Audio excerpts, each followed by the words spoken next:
नमस्कार मित्रांनो, स्वागत आहे तुमचं आपल्या या यूट्यूब चॅनलवर. तुम्ही जर या चॅनलवर नवीन असाल तर सबस्क्राईब करायला विसरू नका. आज आपण बघणार आहोत वर्ग 10वा, विषय मराठी, पाठ 13वा, कर्ते सुधारक कर्वे.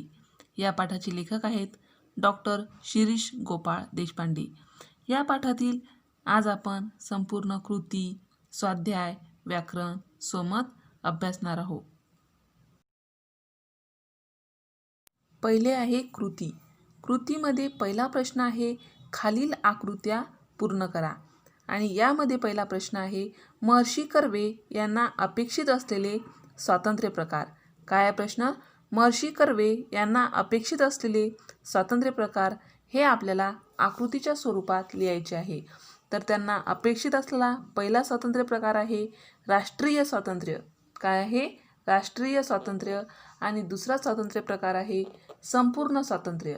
अशा प्रकारे महर्षी कर्वे यांना अपेक्षित असलेले स्वातंत्र्य प्रकार आपल्याला आकृतीच्या स्वरूपात लिहिता येते. आता दुसरा प्रश्न आहे महर्षी कर्वे यांचे स्त्री स्वातंत्र्याबद्दलचे विचार. काय आहे? महर्षी कर्वे यांचे स्त्री स्वातंत्र्याबद्दलचे विचार. उत्तर आहे पहिला विचार आहे शांतपणे, सोशिकपणे व सहिष्णू वृत्तीने स्त्री शिक्षणाची चळवळ केली पाहिजे. यावर दुसरा विचार आहे आपण गुलाम आहोत याचे स्त्रीला भान आले पाहिजे. तिसरा आहे स्त्रियांना गुलामीतून मुक्त करायचे असेल तर देशाला संपूर्ण स्वातंत्र्य मिळाले पाहिजे. आणि चौथा आहे स्त्रीने शिक्षण घेतलेच पाहिजे. अशा प्रकारे महर्षी कर्वे यांची स्त्री स्वातंत्र्याबद्दलचे विचार स्पष्ट करता येतात. आकृत्या पूर्ण करामध्ये तिसरा प्रश्न आहे महर्षी कर्वे यांची प्रेरणास्थाने. उत्तर आहे पंडिता रमाबाई यांचे जीवनचरित्र. पंडिता रमाबाई यांचे जीवनचरित्र हे महर्षी कर्वे यांच्यासाठी खूप प्रेरणा देणारे होते. दुसरं प्रेरणास्थान आहे ईश्वरचंद्र विद्यासागर यांचे जीवनकार्य. ईश्वरचंद्र विद्यासागर यांचे जीवनकार्यातून महर्षी कर्वे यांना खूप प्रेरणा मिळाली. त्यामुळे हे दोन जे गोष्टी आहेत त्या महर्षी कर्व्यांचे प्रेरणास्थाने आहेत. आकृती पूर्ण करामध्ये चौथा प्रश्न आहे महर्षी कर्वे यांची स्त्रियांबाबतची स्वप्ने. महर्षी कर्वे यांची स्त्रियांबाबतची स्वप्ने पुढील प्रमाणे. स्त्रीबाबतचं त्यांचं पहिलं स्वप्न आहे स्त्री शिकली पाहिजे. दुसरं स्वप्न आहे स्त्री स्वाभिमानी बनली पाहिजे. तिसरं स्वप्न आहे उच्च विद्याविभूषित होऊन पुरुषांशी स्पर्धा केली पाहिजे. उच्च विद्याविभूषित होऊन पुरुषांची स्पर्धा केली पाहिजे असं त्यांचं स्त्रियाविषयीचं स्वप्न होतं. आणि चौथं स्वप्न आहे स्त्रीला पुरुषाइतकेच स्वातंत्र्य मिळाले पाहिजे. स्त्रीलासुद्धा पुरुषाबरोबरीचे म्हणजे पुरुषाइतकेच स्वातंत्र्य मिळाले पाहिजे. अशा प्रकारे महर्षी कर्वे यांनी स्त्रियाबाबतची पाहिलेली स्वप्न होती. अशा प्रकारे आपल्याला वर दिलेल्या प्रश्नांची उत्तरे आकृतीच्या स्वरूपात लिहिता येतात. प्रश्न दुसरा आहे महर्षी कर्वे यांच्या कार्यकुशलतेचा ओघ तक्ता तयार करा.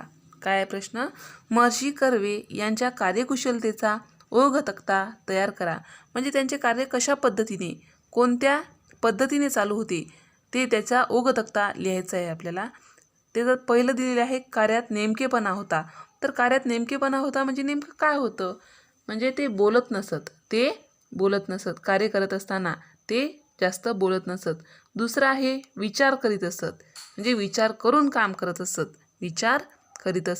आता विचार पक्का झाला की पहिले ते बोलत नसत म्हणजे त्यावेळी विचार करत असत. आता विचार पक्का झाला की तो विचार आचरणात आणत. आणि विचार आचरणात आणल्यानंतर लोकांना त्यांच्या कृतीतून त्यांचा विचार समजत असे. ते तशी कृती करत म्हणजे लोकांना त्यांच्या कृतीतून त्यांचा विचार समजत असे. अशा प्रकारे महर्षी कर्वे यांच्या कार्यकुशलतेचा ओघ तक्ता तयार करता येतो. प्रश्न तिसरा आहे हे केव्हा घडेल ते लिहा. खाली काही घटना लिहून दिल्या आहेत तर ह्या केव्हा घडतील ते आपल्याला त्या घटनेनुसार लिहायचं आहे.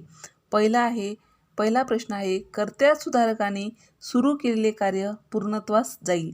आणि त्याच्या पुढे रिकामी जागा दिली आहे. काय प्रश्न? कर्त्या सुधारकाने सुरू केलेले कार्य पूर्णत्वास जाईल. उत्तर आहे जेव्हा पुरुषांचेही शिक्षण होईल. जेव्हा पुरुषांचेही शिक्षण होईल म्हणजे कर्त्या सुधारकाने सुरू केलेले कार्य पूर्णत्वास जाईल जेव्हा पुरुषांचेही शिक्षण होईल तेव्हा. यामध्ये दुसरा प्रश्न आहे, स्त्री पुरुषांशी स्पर्धा करू शकेल. स्त्री पुरुषांशी स्पर्धा करू शकेल. उत्तर आहे जेव्हा ती उच्च विद्या विभूषित होईल. काय होईल? जेव्हा ती उच्च विद्या विभूषित होईल. म्हणजे स्त्री पुरुषांशी स्पर्धा करू शकेल जेव्हा ती उच्च विद्या विभूषित होईल तेव्हा. अशा प्रकारे आपल्याला हे केव्हा घडेल याविषयीचे प्रश्न सॉल्व करता येतात. प्रश्न चौथा आहे, चौकटी पूर्ण करा. चौकटी पूर्ण करामध्ये आहे, लेखकांच्या मते दुसऱ्याच्या दुःखात दुःखी व सुखात सुखी होणारा. काय प्रश्न? लेखकांच्या मते दुसऱ्याच्या दुःखात दुःखी व सुखात सुखी होणारा. यापुढे एक चौकट दिली आहे, त्यामध्ये आपल्याला उत्तर लिहायचं आहे. उत्तर आहे स्थितप्रज्ञ. उत्तर आहे स्थितप्रज्ञ. लेखकांच्या मते दुसऱ्याच्या दुःखात दुःखी व सुखात सुखी होणारा म्हणजे स्थितप्रज्ञ. याच्यामध्ये दुसरा आहे, कर्वे यांना लोकमानसाने दिलेली पदवी. कर्वे यांना लोकमानसाने दिलेली पदवी आहे महर्षी. तर उत्तरामध्ये लिहायचं आहे, चौकटीमध्ये लिहायचं आहे महर्षी. प्रश्न पाचवा आहे, पाठाच्या आधारे वाक्यांचा उर्वरित भाग लिहून वाक्ये पूर्ण करा. खाली काही वाक्ये दिली आहेत, परंतु ते अर्धवट असल्याने आपल्याला त्याचा उर्वरित भाग लिहून ती वाक्य पूर्ण करायची आहेत. तर पहिलं वाक्य आहे, स्त्रीने स्वातंत्र्य कमवावे असे वाटणे म्हणजे. काय आहे वाक्य? स्त्रीने स्वातंत्र्य कमवावे असे वाटणे म्हणजे खडकावर डोके आपटण्यासारखे आहे. उत्तरात लिहायचं आहे, खडकावर डोके आपटण्यासारखे आहे.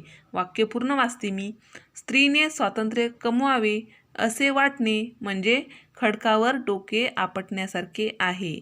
दुसरं वाक्य आहे, समाजाविरुद्ध विद्रोह केला तर.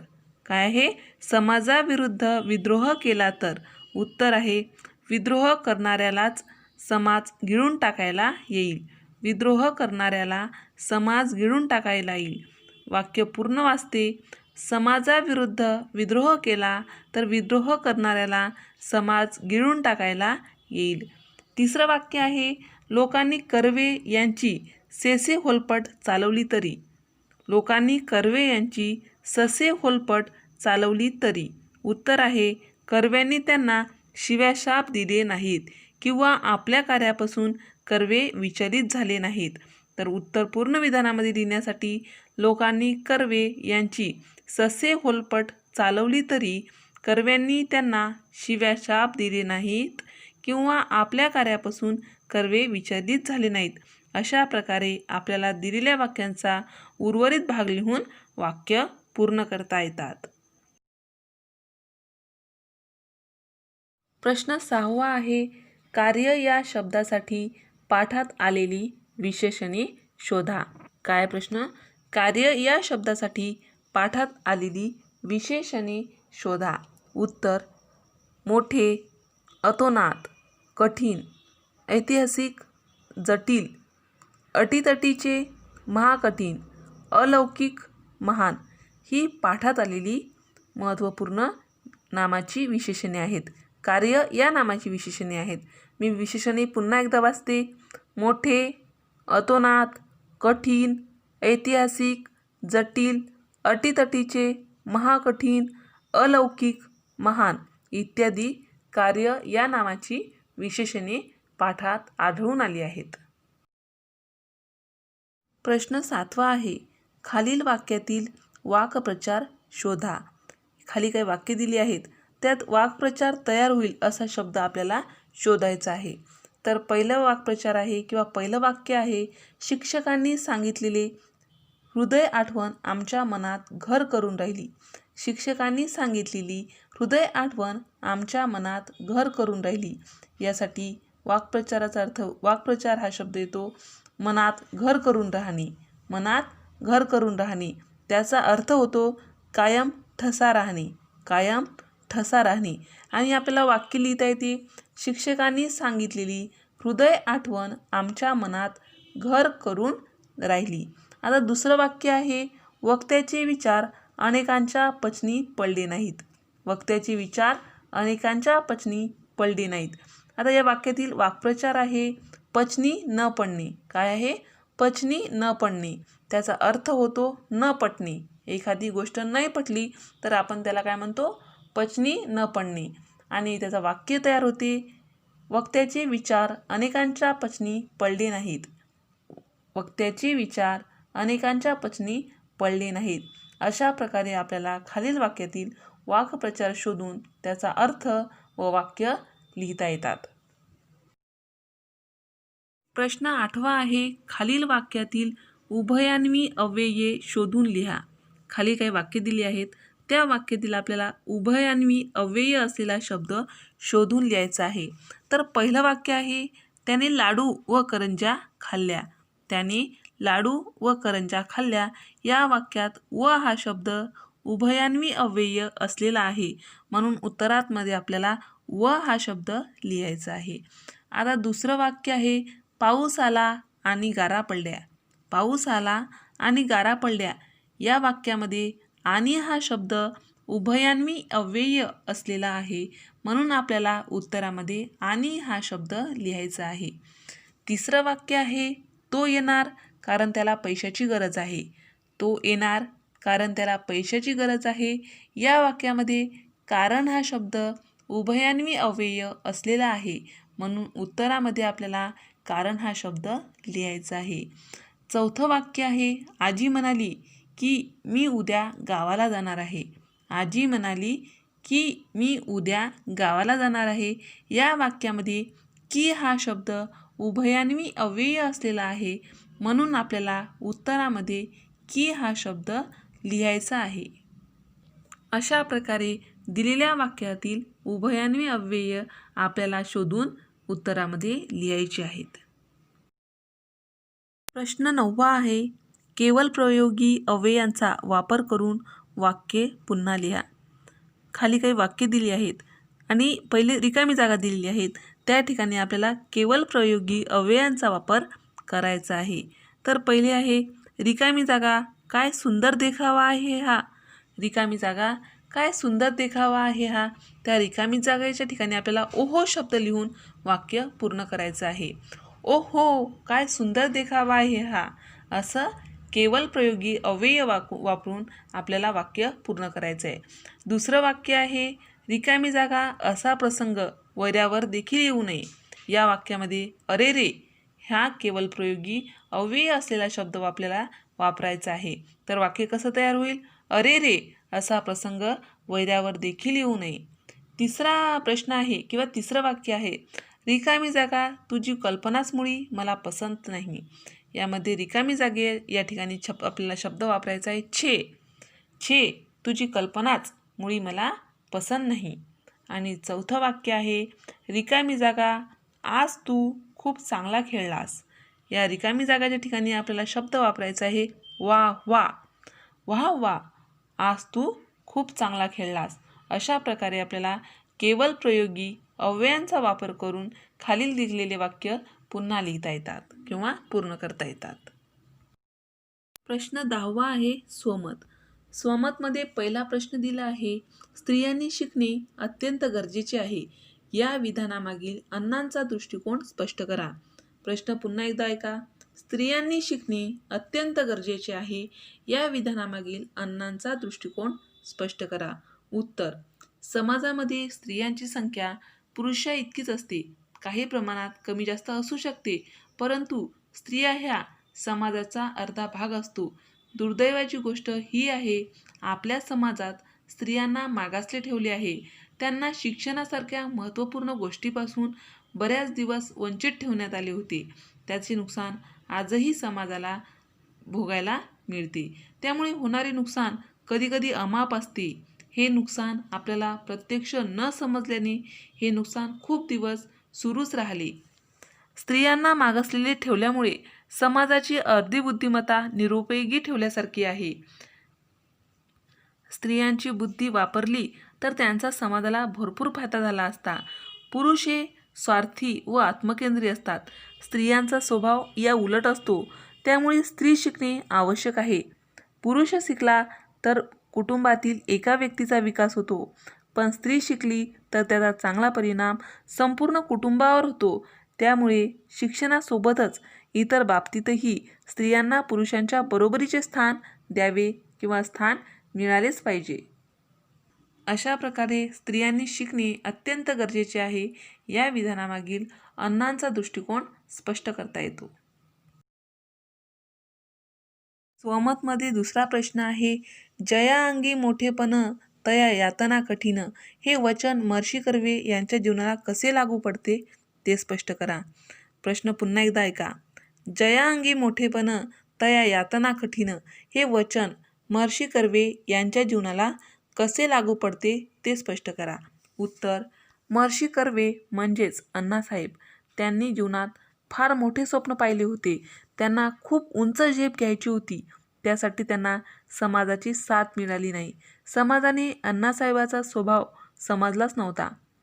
त्यामुळे त्यांना समाजाने साथ मिळाली नाही, समाजाने साथ दिली नाही. याउलट लोक त्यांना विरोधच करत होते. लोकांनी त्यांचा सतत अपमान केला. एवढेच नाही तर लोकांनी त्यांना धक्काबुक्की केली. तसेच त्यांचे कपडेसुद्धा फाडले. हे त्यांना रोजच सहन करावे लागत होते. त्यामुळे त्यांना रोज कपडे शिवून घालावे लागत होते. जेव्हा ते स्त्री शिक्षणासाठी देणग्या जमा करत होते, अशावेळी लोक त्यांना भ्रष्टाचारी म्हणून चिडवायचे. त्यांचा त्रास त्यांच्या कुटुंबियांनासुद्धा होत होता. एकदा तर त्यांच्यावर बहिष्कारसुद्धा टाकण्यात आला होता. हे सर्व खूप दुःखदायक, यातनादायक होते. परंतु लोककल्याण व्हावे यासाठी ते ह्या सर्व यातना सहन करत होते. आज आपण बऱ्याच ठिकाणी अण्णासाहेबांची स्मारके पाहतो, परंतु प्रत्यक्ष जीवनात त्यांनी खूप दुःख, कष्ट आणि यातना सहन केल्या. त्यामुळे जया अंगी मोठेपण तया यातना कठीण हे तुकाराम महाराजांचे वचन अण्णासाहेबांना तंतोतंत लागू पडते. स्वमतमध्ये तिसरा प्रश्न आहे, कर्ते सुधारक कर्वे या पाठातून महर्षी अण्णा कर्वे यांचे तुम्हाला जाणवलेले वेगळेपण तुमच्या शब्दात सांगा. प्रश्न पुन्हा एकदा वाचते. कर्ते सुधारक कर्वे या पाठातून महर्षी अण्णा कर्वे यांचे तुम्हाला जाणवलेले वेगळेपण तुमच्या शब्दात सांगा. उत्तर, अण्णासाहेब कर्वे यांचे वेगळेपण या पाठातून समाजासमोर तसेच वाचकासमोर येते. आपल्या माहितीनुसार सामाजिक कार्य करणाऱ्या लोकांना स्वतःच्या सामाजिक कार्याचा गर्व असतो, अभिमान असतो. त्यामुळे ती माणसे आक्रमक बनतात. अण्णासाहेबांना त्यांनी केलेल्या कार्याचा त्यांना अभिमान नव्हता, गर्व नव्हते. त्यामुळे ते कधी आक्रमक बनले नाहीत. याउलट ते शांतपणे, कोणावरही न रागवता, न चिडता आपले काम करत होते. असे असूनही त्यांचे अपमान झाले, अडवणूक होताना आपण पाहिले, त्याच्यावर हल्ले झाले. आपण पाठात वाचले आहे. तसे काही लोक काही वेळेला त्यांची कपडेसुद्धा फाडले, पण तरीही ते त्यांच्या ध्येयापासून विचलित झाले नाहीत किंवा एवढा त्रास होऊनही ते दुःखी, कष्टी झाले नाहीत. अशा परिस्थितीत ते शांत राहिले, म्हणजे स्थितप्रज्ञप्रमाणे होते. हा त्यांचा वेगळेपणा खूप आवडला, खूप भावला. अशा प्रकारे कर्ते सुधारक कर्वे या पाठातून अण्णा कर्वे यांचे जाणवलेले वेगळेपण आपण लिहू शकतो. अशा प्रकारे कर्ते सुधारक कर्वे या पाठाचा संपूर्ण स्वाध्याय आपण अभ्यासला आहे. अशाच प्रकारचे नवीन व्हिडिओ पाहण्यासाठी या चॅनलला सबस्क्राईब करा. आमचे हे व्हिडिओ लवकरात लवकर तुमच्यापर्यंत पोहोचण्यासाठी खाली दिलेल्या बेल आयकॉन बटनवर क्लिक करा. तुम्हाला जर हा व्हिडिओ आवडला असेल तर लाईक करा, मित्रमैत्रिणींमध्ये शेअर करा. काही समस्या असतील, काही अडचणी असतील, शिवाय काही सूचनाही असतील तर कमेंट करायला विसरू नका. हा व्हिडिओ शेवटपर्यंत पाहिल्याबद्दल धन्यवाद.